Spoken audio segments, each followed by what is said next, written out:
Hi everyone, welcome to lesson 4.10 on biotechnology. As always, make sure to fill out your guided notes and keep up with your vocabulary as we go through this lesson.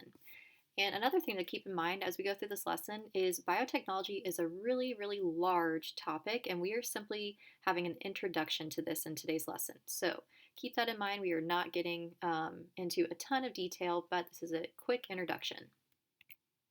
So we are starting off with a video. Go ahead, pause here, go back to Blend, watch this video, answer those two questions, then come back with whenever you're done. All right, so first we're going to talk about manipulating DNA. By using tools that cut, separate, and then replicate DNA base by base, scientists can now read base sequences in DNA from any cell. So we start with cutting DNA. So we have our cutting, separating, and replicating, okay?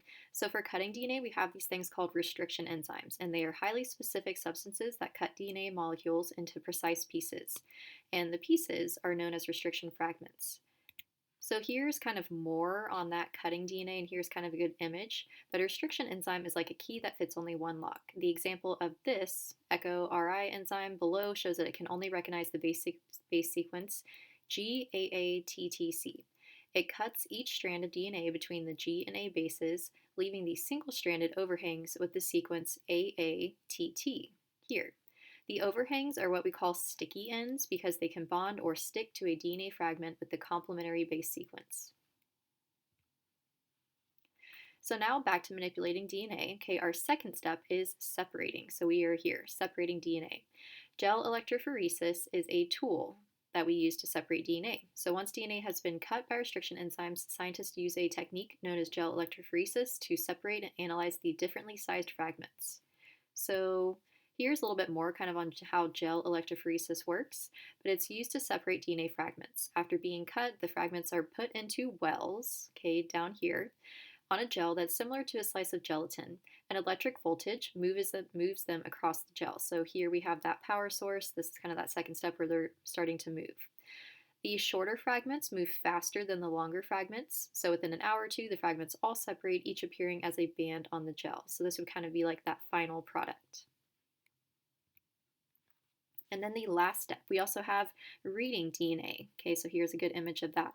So a small proportion of dye-labeled nucleotides are used to make a complementary DNA strand. Each time a labeled nucleotide is added to the strand, DNA replication stops. Because each base was labeled with a different color, the result is color-coded DNA fragments of different lengths. And when gel electrophoresis is used to separate the fragments, scientists can read the DNA sequence directly from the gel. So here, right, using specific color-coded DNA fragments. So, biotechnology is the process of manipulating organisms, cells, or molecules to produce specific products. And again, this is a very quick introduction to biotechnology, okay? We have recombinant DNA technology, or the joining of DNA from two or more sources, that makes it possible to change the genetic composition of living organisms. So, again, recombinant DNA is DNA pieces that contain DNA of more than one organism. An example is a bacterial plasmid with inserted DNA from a jellyfish. So here we kind of have that plasmid look. Okay, a plasmid, again, we've seen this before, is a small circular piece of DNA located in the cytoplasm of many bacteria. And plasmids, again, are often easily manipulated to include some recombinant DNA. So now we're going to talk about polymerase chain reaction, or PCR, which you've probably heard of by now. So once they find a gene, biologists often need to make many copies of it. So we use this thing called polymerase chain reaction, and it's a technique used to make many copies of a particular gene. So here we have a nice image down here, but the first step in using PCR to copy a gene is to heat a piece of DNA, and that's going to separate it. Okay, then as the DNA cools, primers begin to bind to the single strands.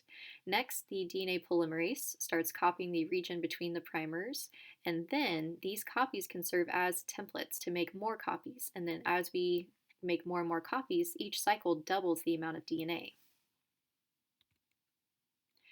So go ahead, pause here, and try to fill out this check for understanding using what we've learned so far.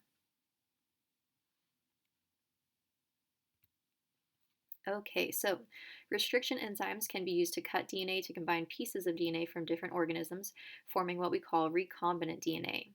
Genes from many organisms, such as humans, are often inserted into bacterial plasmids, or small circular pieces of DNA that can be used to synthesize proteins. To determine the sequence of such plasmid, scientists would first need many copies of the plasmid DNA, which they would obtain by using PCR or polymerase chain reaction. So here's some practical uses of biotechnology, and keep in mind there are many, many more than are listed here. But agriculture, health, personal identification, such as forensic science, okay, all of that is definitely a proper use of biotechnology. Okay, and another one. So we have some more on personal identification here. So many of the previously described techniques can be combined to produce what we call a DNA fingerprint. And DNA fingerprinting is a tool used by biologists to analyze an individual's unique collection of DNA restriction fragments. And it can also be used to determine whether two samples of a genetic material are from the same person. Okay, again, kind of using these markers here. So that is the end of lesson 4.10, our brief introduction of biotechnology. Again, make sure that you kept up with your vocabulary and please reach out with any questions. Thanks for watching.